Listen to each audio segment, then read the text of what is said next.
In a world where stories connect us, there's a place where healing, hope, and growth unites.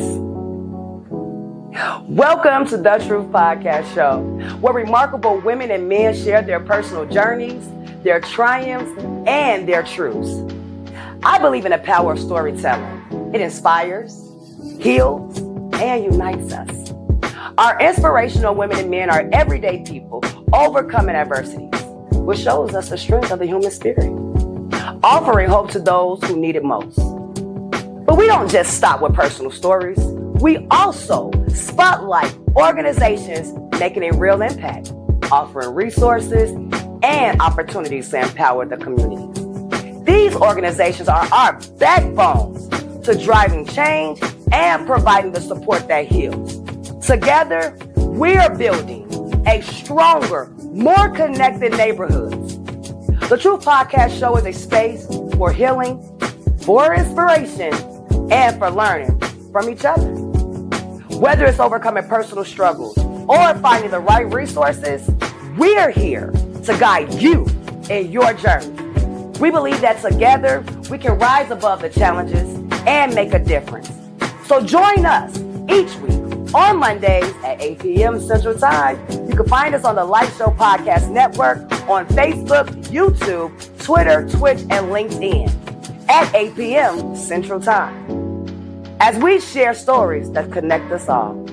Because your story, your truth, can help someone else's heart. Catch you on Mondays. Peace out.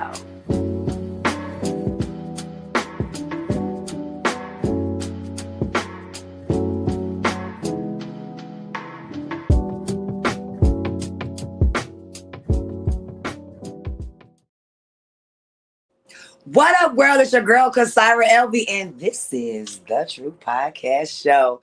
Thank you so much for joining. I hope you all are tuning in and sharing. Share with your people, please. I am super excited about today's show. You know, I want to do a part 2 about yes, I am still on cloud 9, about my divorce, my testimony. And you know what? Some people probably look when they don't know my story and they be like, why is she celebrating like that about her divorce? Or why does she keep on bragging about she's so free? It ain't too much in this streets and in this world. Let me tell you something, baby. I really broke from bondage from my abuser. Finally, 100%. So I am going to be on cloud nine. I went through this for 12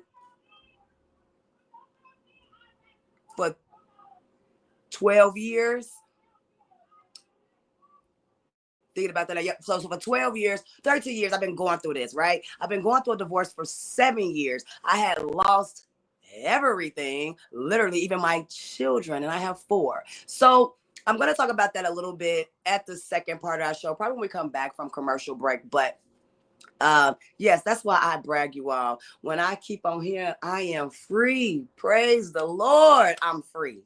So I am just super excited just to continuously use my microphone as my mouth to say, ha, ha, ha, I'm free, I'm free. So I had an amazing week as well, you all, from last week when I visited you all and we talked about it. And so I have really met some more amazing people that I want on my show. And so one of the things, it was so crazy at the church I attend, Faith Movers Church.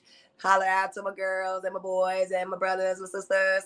But yeah, so we did our first street ministry. Anybody know me? Know I love being in the streets, in the hood. I live in the hood, right? And I love talking to my people about God, period. I don't care if you smoking, drinking, twerking.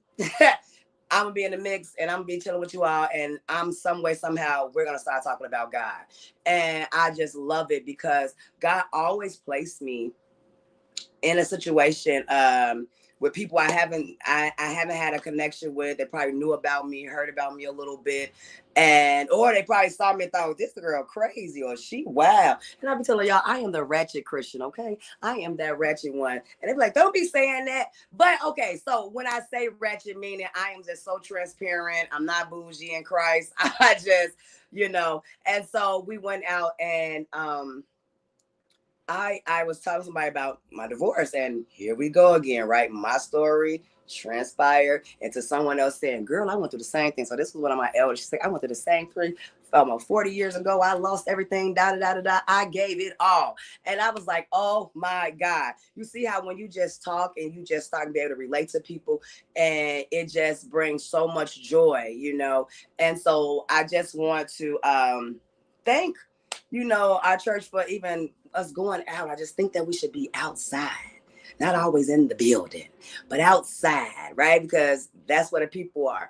And just to show people that have had church hurt or heard stories about the bad things that go on in some of these ministry, these church ministries, but just still to show people that we do care, that we are regular people, that we know that things may happen. We cannot be perfect all the time, but because of his grace and his mercy and his everlasting love, we got a way to make it through, to be righteous, right? So I am just super excited, and tell you all this. I told you that I've started planning it. I have most of my details now. I am doing my second, yay! My second community giveaway event in Kankakee, Illinois. Again, you all. People have been asking me when I'm going to do it again. People have still been saying, hey, I got this, I got that. When can you come pick it up? So you all, I am on the move now. So on September the 20th, from 11 to 2 p.m., I will be doing the community giveaway event. I'll throw that commercial in next week, show the flyers and everything. I have everything finalized. But here I go again, asking. If you love to contribute to communities, you love to donate, I am asking for monetary donations. Check the bottom of the screen, contact me. Also, if you have clothes, shoes, you want to give away personal hygiene products, cleaning, housing products, furniture, I'm taking it, beds, all of that. Microwave, toaster, cups, silverware, whatever you can think of that a person needs in their household, I am taking it. As long as it's new or gently used, I am taking. So please, the main things that I am really asking for right now are the personal hygiene products, also the house cleaning products, and more men and boy clothes and shoes. I need that. I want to be able to what's the word I want to use? I want to be able to cater to everyone, everybody, different. I mean, I tell people all the time, I have clothes for all different type of styles, all different type of personalities, right? So if you know someone that have some clothes, talk to some your male cousins, husband, brother, friend, and ask them, do they have any clothes that they would love to donate, or shoes that are still, like I said, new or gently used. I am taking it, and I will be taking that all the way up to maybe a couple of days before the actual event. And people that know me know I also have a women's support group. I am doing a relaunch meeting September the 19th. So I'm going to have a really busy weekend, and I'm super stoked, excited. I'm partnering up with one of my soul sisters, my girl back here, Sharonda. I love her so dearly. And we're going to go ahead and we're going to try to start bringing unity with sisterhood again. And I think that out in our community, we really need that. I have been told that women want that. So we're talking about bringing a major love, compassion, and unity, and being able to uplift one another and stop all the bickering, the cattiness, the jealousy, or whatever, right? We want to get rid of that. So I ask that you all pray for me on both of those events. I really hope that it does go successful. I will start traveling with my women's support group because I have friends and members all over. So why not start it at my own backyard, my own home first, right? Now, today, also, I'm letting you all know, all my faithful viewers, that I have this wonderful, wonderful man that I met years ago. And I want to say about 4 years ago, he reached out to me. I didn't fully pay attention at first, right? And I saw some of his things, and I think we reconnected. I don't know how. God is so strategic. I don't even know how he did this. And I talked to him. He saw my show. He's one of my supporters as well, watching it and sharing. And so he has a clothing line. And I want you all to really meet this young Black man that has his own clothing line. And we're going to talk a little bit about it today. So I want to introduce our inspirational man of the evening, JB Brown. Hello. Hey, JB. What's up with it? Hey, how are you? Thank you so much for being patient with me, by the way, too. Because, you know, life been life, and we was playing phone tag. So I thank you for being patient with me. I am super excited for people to hear your story of even how this all came about. So with no more time wasted, please tell us, who is JB? An African American from the great state of Texas, African American male from the great state of Texas, currently residing in Minneapolis, Minnesota. Just Okay. a fun outgoing So how did you person. leave a warm state to go somewhere bipolar like Chicago, Illinois? Because, you know, that's where I'm at. So we have winters like crazy. How did you end up transferring to Texas? I mean, from Texas to there. Like you say, shoot, life be life. I had a rough run. Where I moved to Arkansas from Texas. I moved to Arkansas, so I'm still in that warm climate. And then I moved from Arkansas to where I'm at now in Minneapolis, Minnesota. And yeah, my luck was going bad, and my dad told me to move up here, and I've been doing a little bit better ever since. Okay, that's good. So I was telling everybody about your clothing brand, and I would like for you to tell us a little bit about it. What's the name? How did you come up with the name, or why you started this business? So tell us a little bit. I have a clothing line which you just mentioned. It was inspired by my mother. It's called Just Beautiful, something simple. And I just remember, and to this day or whatever, people are always telling me how beautiful my mother was. And so I wanted to do something to honor her. So I came up with the clothing line called Just Beautiful. That's great. And you've been doing this, you started your clothing line, what, Around 2017? 2017. Okay. That's what's up. Oh, but this clothing line, so the reason why you say you came up with the Just Beauty because of your mom. So you and your mom were very close. Yeah. Yeah, we was close up until she ended up passing in like 2001 of cancer. Yeah, it came out of nowhere. And yeah, so then years and years later, I've always wanted to be an entrepreneur. I was selling candy in elementary school. You know, so I always wanted to do something other than punch a time clock. I see. I remember my grandmother telling me. For you to be a Black male, right? Correct. And you're in this industry, starting this clothing line. Tell us some of the pros and cons when you first started it. You know, like what were some of the bumps, or give some people advice on how to start the business. Well, first off, you just got to do it. We a lot of people, and I talk to some of these people, they make a ton of excuses, and nowadays you don't even have to have physical merchandise.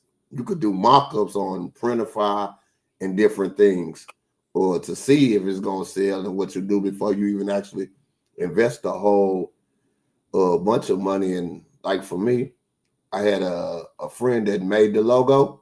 He was supposed to make a shirt. It took him forever to make the shirt for whatever reason.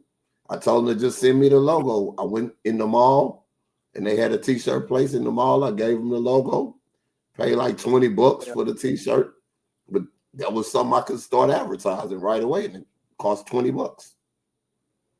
Wow. So was it? So when you first started, how was the journey? Um, I was working at the Mall of America here in Minnesota, and a lot of stuff I was just honestly giving away. I didn't actually start taking my business serious until I lost my job. Okay. And I had some inventory, and it was like, yeah, I need to sell this to make some money. and then it started growing slowly but surely. It has its ups and downs, But since 2017, I didn't put in too much work now to turn my back on it. So okay, so when you said just beauty, right? So you're doing the type of clothing you have that I've seen, and you always see it in a commercial, of course. But you do a lot of t-shirts, jogging suits. I think we have some book bags. Tell us a couple of your items that you have. Like you say, t-shirts, t-shirts, sweatshirts, tank tops, water bottle. I've even done some bath robes, some house slippers, keychains, earrings. I tried to tap into a little bit of everything, but I do remember a buddy of mine. I started off with t-shirts because I just knew a guy that printed up t-shirts. So he was like, this was the best thing. Well, everybody likes t-shirts anyway. I mean, I'm a t-shirt queen. I wear t-shirts all the time. If I can, I will wear it to work. Going into his facility, go and get some t-shirts made.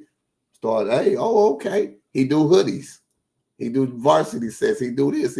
Okay. Then I could venture in, but I had to get at least one item done. Before and I couldn't allow myself to keep making up excuses on why this couldn't work. So when you say you could, you seem like you're such a positive person that you push yourself. Everybody's not like that. Like even with me when I was even my organization. So I heard a little thing about what's the support. The hardest part is getting a support system.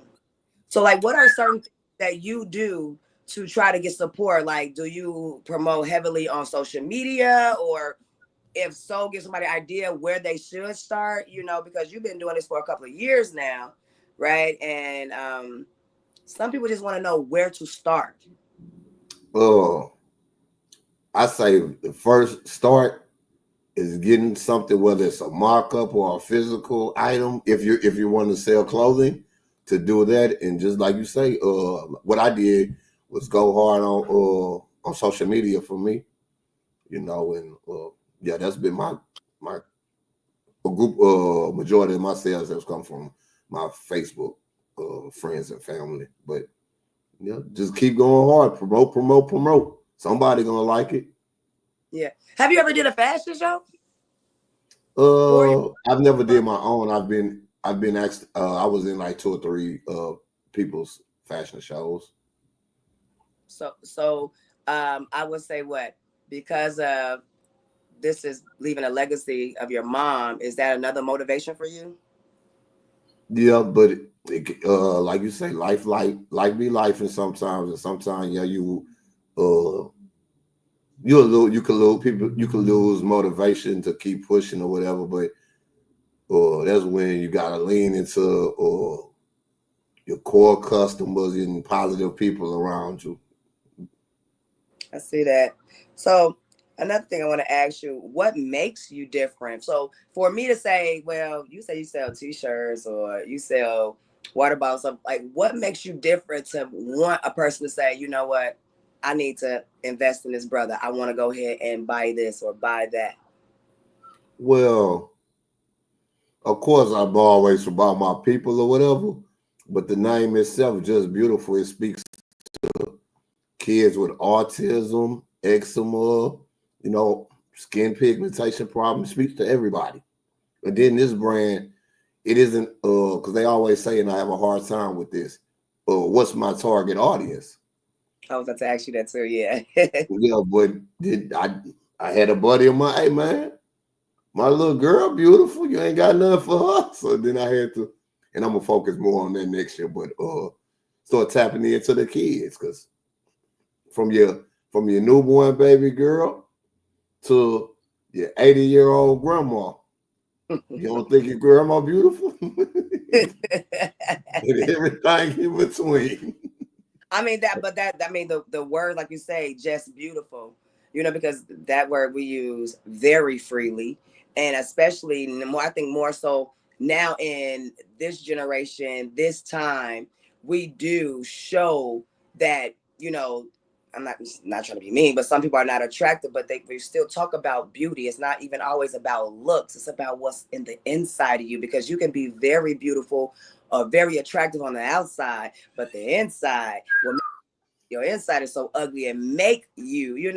But yeah, so that just beautiful, I think is great. And so me and you we were talking about partnering up, and you really wanted to invest even within my show with our audience and our guests. So tell us a little bit about that to our viewers that are watching now.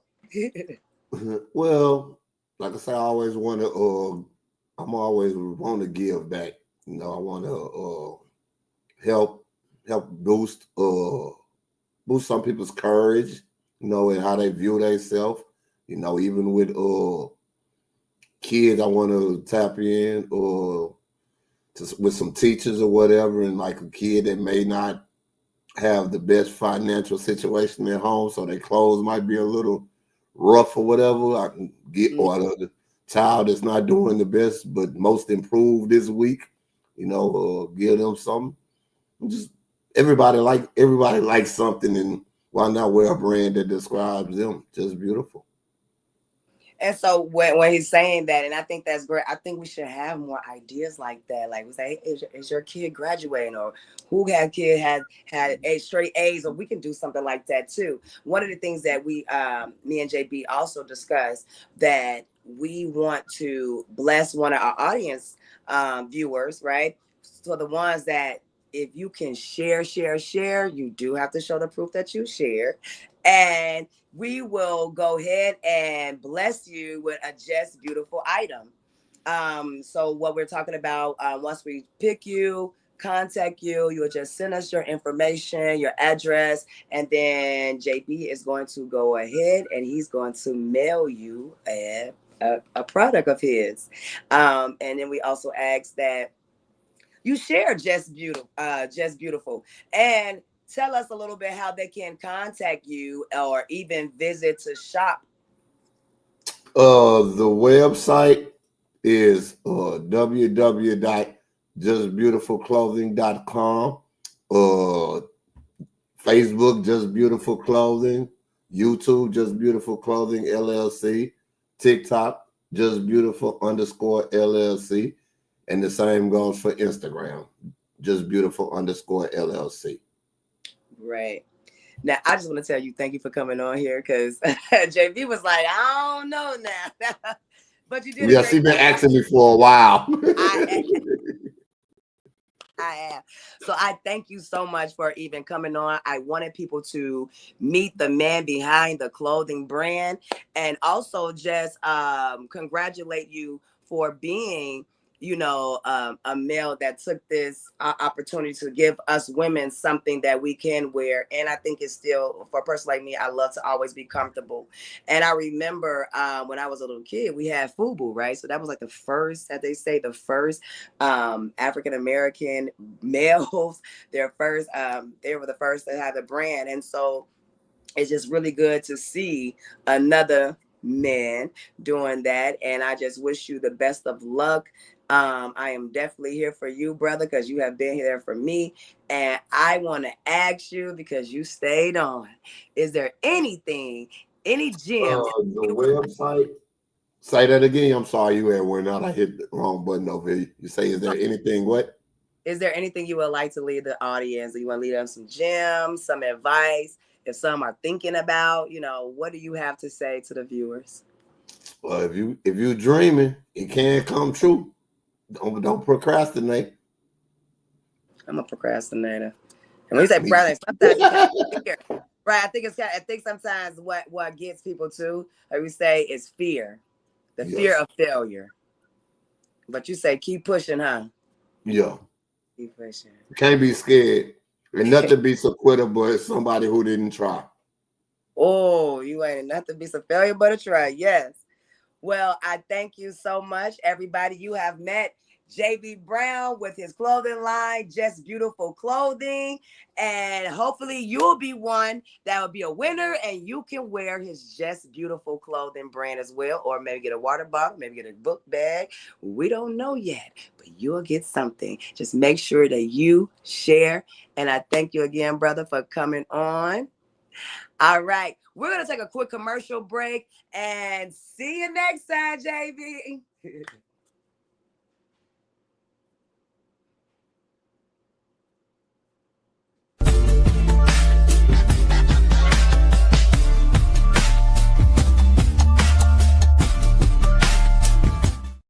Hey world, it's your girl Kasira Elvie from the Truth Podcast Show. Next Monday, we will not be live, but we're going to do another Throwback Truth episode rewind. So make sure you tune in, share, and check one of the episodes from my first year.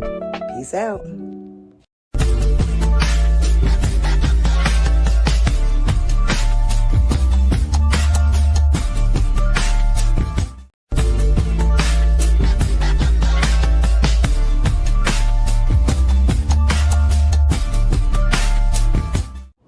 Inspired by the beauty of his late mother, JB created Just Beautiful Clothing, a brand that's more than fashion. It's a movement to help every woman feel simply beautiful. From stylish clothing to a growing vision of home essentials, Just Beautiful is about confidence, a legacy, and everyday elegance. Visit www.justbeautifulclothing.com and follow Just Beautiful Clothing LLC on Facebook, Instagram, TikTok, and YouTube. Because beauty isn't just seen, it's worn. And here's something else special. JB's giving back. He's blessing our listeners, the audience members who shares this podcast. The most will win a Just Beautiful item, and every guest on the show gets one too. Spread the word, share the show, and you could rock your own Just Beautiful piece.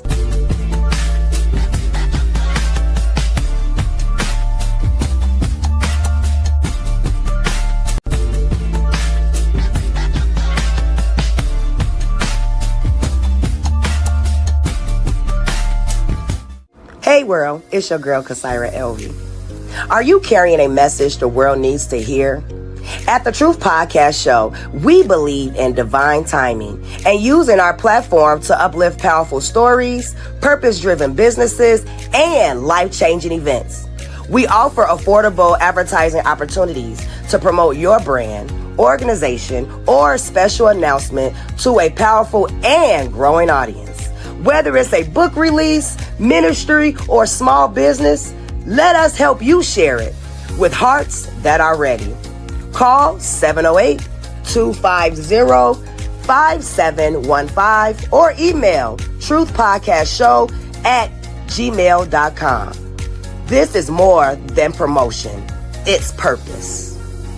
Write the vision and make it plain. Habakkuk 2:2. Peace out.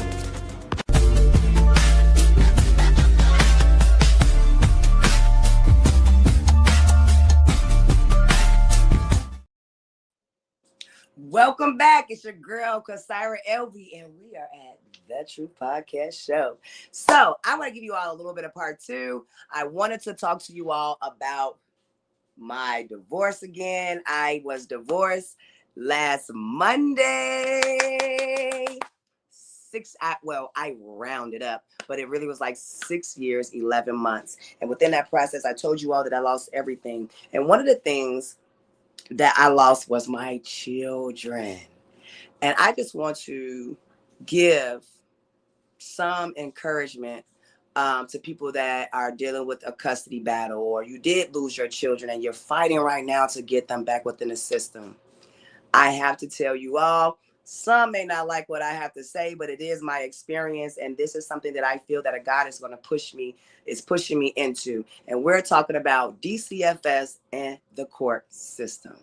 My ex-husband was able to still basically bully me, still come up with lies, and attack me. I was not able to be set free. I tell people now, my ex-husband called DCFS on me 15 times. And remember, I told you last week, if you watched the show, that I was found out of 3 of those. I told you what it was. And one of the things that I did not like with the DCFS case that I was going through, and only a few of the caseworkers I had that did not do their job right. They did not do a real investigation. They were basically just trying to hurry up and finish the job.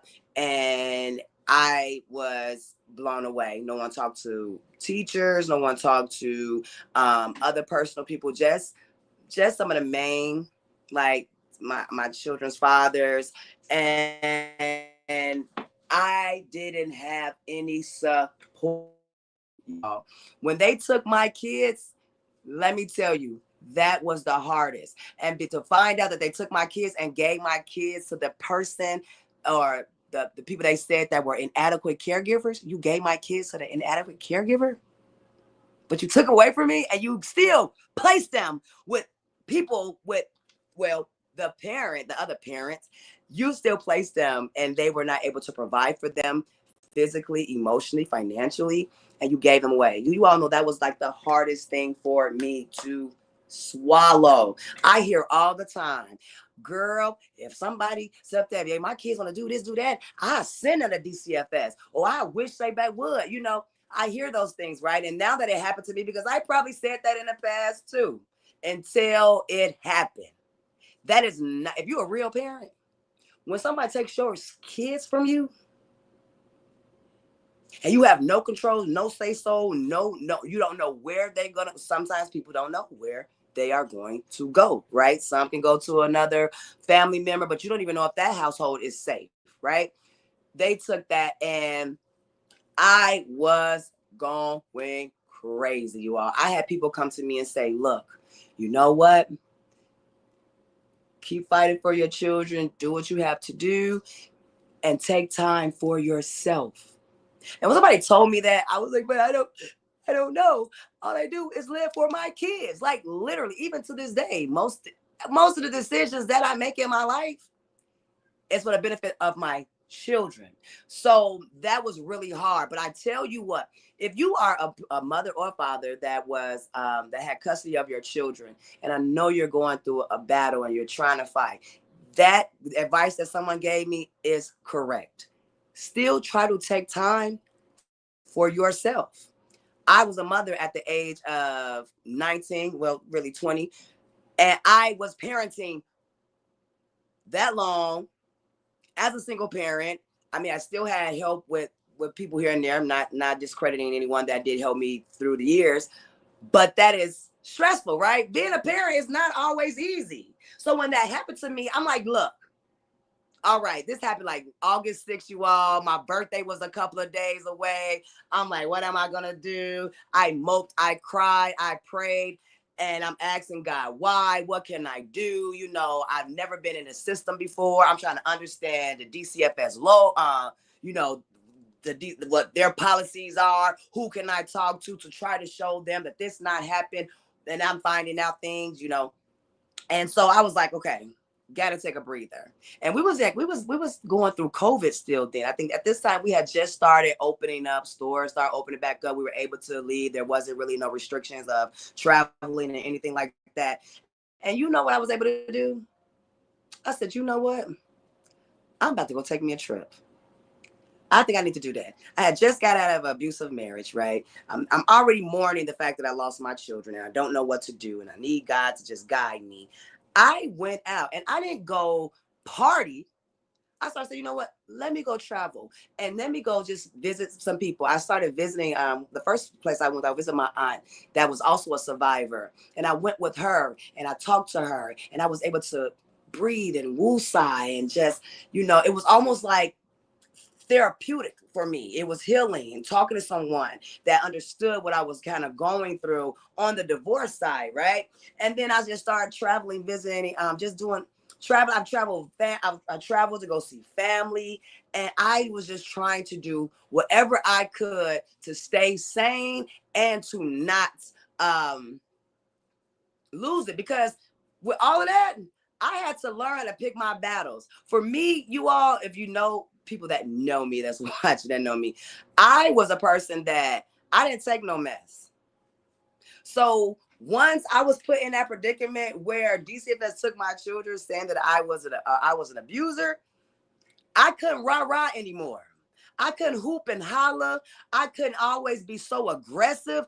I literally had to change my thinking, my way of approaching things. So sometimes the things that you go through when you lose your kids, it does kind of better you in certain aspects, right? Because one, like even with JB, when he's saying with his clothing brand, you can't stop.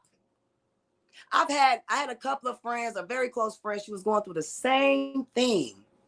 And so I was like, how is this possible that if we're trying to leave our abuser, how are they still able to attack us?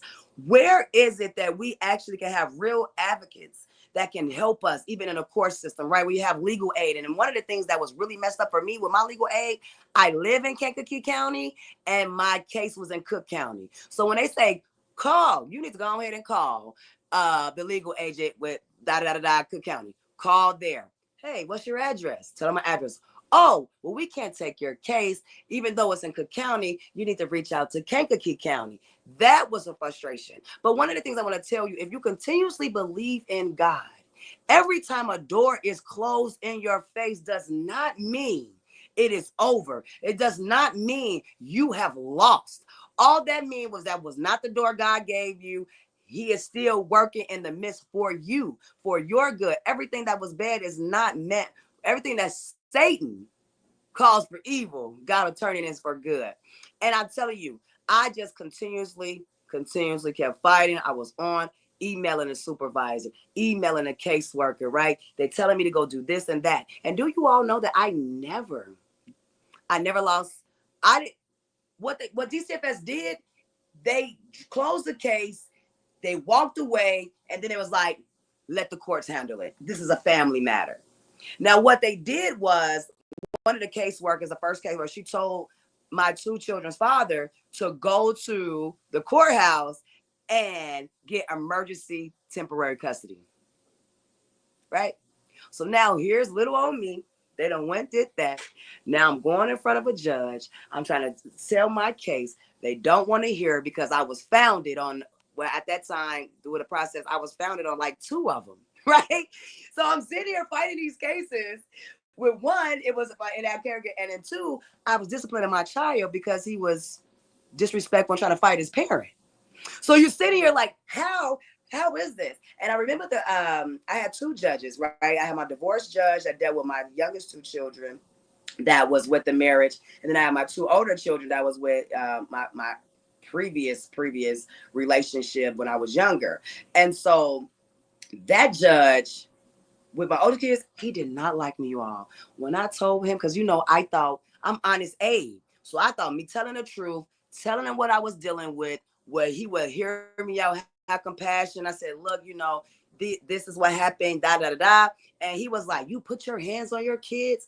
And I remember one day we was in court. This is when I lost custody of my daughter. And that's only really because she didn't want to live in Kankakee. She's so used to being in the area that she grew up in, where her friends and family and people always say we live far, but it's not that far. And I remember he came to me and he said, if it was up to me, I would take all your children because you don't deserve it. You don't deserve them. And I was like, what? This man just tell me that? Oh my God, I broke down, you all, because I've always tried to teach my children how to be righteous, don't lie, be a giver, be fair. I mean, these are things to do.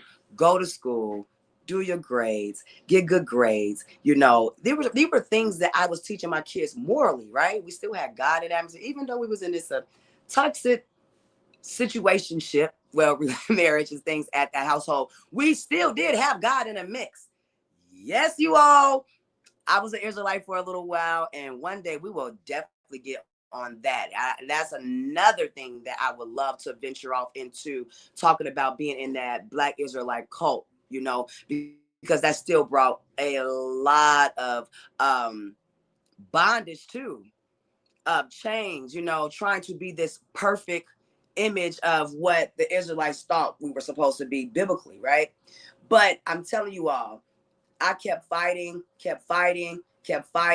And I remember one day when I was going to divorce court for the custody, trying to go to custody for my youngest children.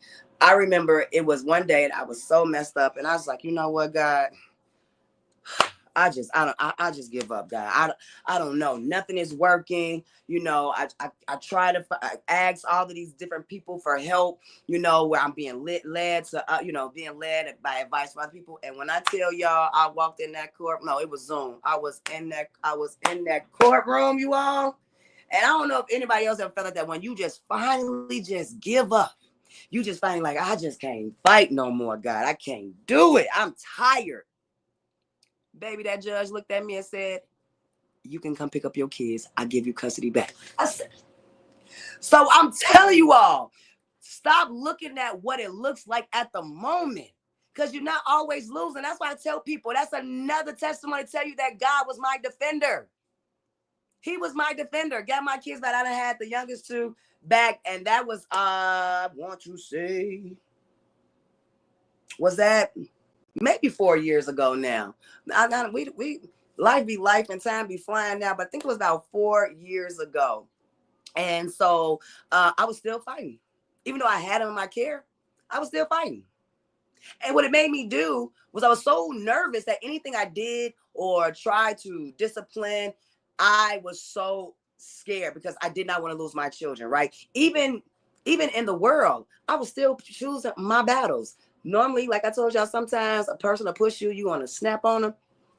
Baby. I thought about that. I said, I don't think I want to do that. What if I get the police involved, or is this going to still show that I don't know how to handle myself and all type of different predicaments? I'm a ticking time bomb. You know, I didn't want that back on my case because I was trying to fight. I was really trying to fight to show what my personality and who I was. And I'm just letting you all know now, going through those things and even feeling, and I know we have the domestic hotlines. I know we have different other organizations, but I really feel that we need to bring awareness to the court system of how to help people, how to help protect women and men from the narcissistic person that you was with, your abuser. We need that, you know, because some people are still scared to open up. Some also don't feel like the domestic hotline will actually help. And I'm going to be real. I mean, I met some good people. I went in some different organizations, but let me tell you something. When I called the hotline and they sent me to the secret location, and I went there and I met them, I was still confused. I didn't know what to do. I was still in love with my ex-husband, and I was nervous, scared. And when I tell you, they did not help me. I think the lady that I said was, she never been in an abusive situation before. She just graduated, and this was her clinicals. And the only thing they could tell me was, I can't tell you to leave. I can't tell you to stay. And I'm like, well, what the hell can you tell me? Because I need help. And that's why I want to tell you, sometimes I feel a person that has been through it is the only one that can truly help you be set free.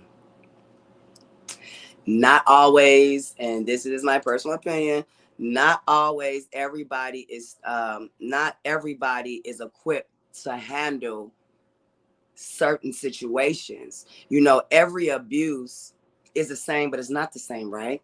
Some may still deal with only verbal. Some may have dealt with only financial. Some may have only dealt with physical, right? So a person that never dealt with physical, how can they understand you? Right? So I'm just letting you know that is one of the advice I give you is when you're looking for help, please make sure that this is a person that actually understand you. And you are right. Everybody is not qualified, but maybe they get them jobs. Okay. And I remember that. And after that, I left. I left the lady. I was like, my second time with her, she did not give me no good advice. It was just like me just telling you my business and you just nosy trying to figure out what's going on. I had to leave. I left. I didn't go back. And I went right back to my abuser and stayed there about another year and a half before, or maybe it was a year. And then we was finally, I was like, yeah, I'm done. And that's when I opened up publicly, told my truth. And I started getting flooded with people that have went through the same thing I went through. And they were willing to hold my hand and walk me through the journey. That is what you need. That is what I kind of recommend personally, is finding that person that knows exactly what you went through. I know it's a lot of us that sometimes feel like they're ashamed because they don't think, people don't think like they're weird or why did they stay? And I'm going to tell you, the way you're feeling is the same way that person felt, but they understand you because you're not alone. That's one thing that I really learned through this journey. You are not alone. There are so many people that have almost the same but still sometimes different story or situation. You know, so that is one of the reasons why I love networking with all walks of life, because I just want to just share their story and let other people know that you are not alone. You do not have to suffer in silence or suffer by yourself, and also still show the people that God is always still in the mix. It's not what it looks like all the time. That mustard seed of faith will definitely get you far. In the wilderness, you will still be protected. It sucks that we got to go through the hard times. But after you made it through, I'm telling y'all, my sun is shining so bright on me. I don't even think I ain't even had time to have an attitude about nobody because the sun finally came out. I had clouds and storms and tsunamis through those 7 years. Matter of fact, like I said, 14 years. Between 12 and 13. If I really sit here and tell y'all the time, I don't have time to just map it up. But even through that, if you were able to make it, or you're still now making it, the words people don't like to hear when they're going through, things will get better. All I ask is God give you patience, because once again, he don't work on our time. It took me 7 years, but I made it. Being unemployed, I was homeless. I didn't have nothing. But now, God has blessed me so much that I am able to bless others. So, my advice, that little piece of just telling you all my testimony, I hope this encourages you. I hope this lets you know that you got to keep the faith, because everything doesn't happen immediately. I'm going to say it again. 7 years. It took me 7 years. But my testimony stands and is strong. And if you're going through a divorce and you feel like they're taking everything from you, or you're going to lose everything, remember the story of the book of Job. And I feel like Job. And then now God has given me even more, even things that I didn't even realize was the desires of my heart. He has opened up my eyes. He has pushed me into my purpose. Every trial you go through, like I say, is not for you. It's for the next person that you have to save. So with that being said, you all stay faithful, even if it's a mustard seed of faith. As a human being, we have emotions. And I remember I used to tell people, and I'm going to say two things, and that's going to be my gems for the night. One thing I really want to say, what you need to practice, and I'm still practicing it too. Don't get me wrong. I got a little bit better at it too. I really am. I will not inconvenience my comfortability for any individual that will not do the same for me. Sometimes you love too hard, or you love on the wrong person that's not loving you. You give too much, and then once they don't give it to you, you're frustrated and you're mad. We got to stop it. Because you matter the most. And if you're not good, how can you help the next? So remember that. Number two,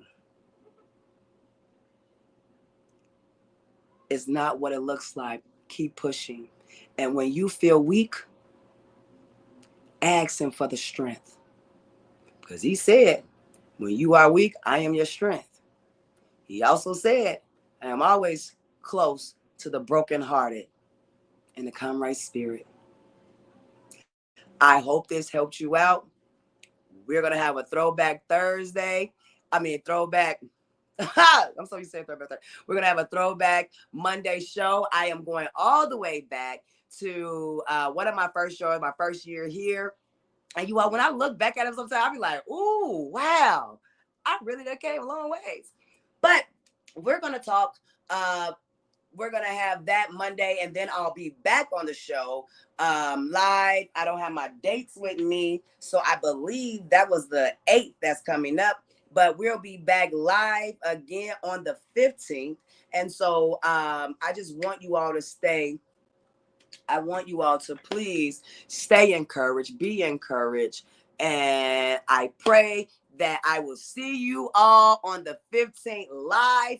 But please make sure you tune in next Monday on the 8th, right? Yep, on the 8th. And we're going to have a throwback. I hope you enjoy it. Please share me and JB. He's already been on me. It's been a couple people. He was like, look, I need that. But I need this person to share. And once you do that, I would love for you to inbox me or text me, call me. You know, my information is on the bottom of the screen.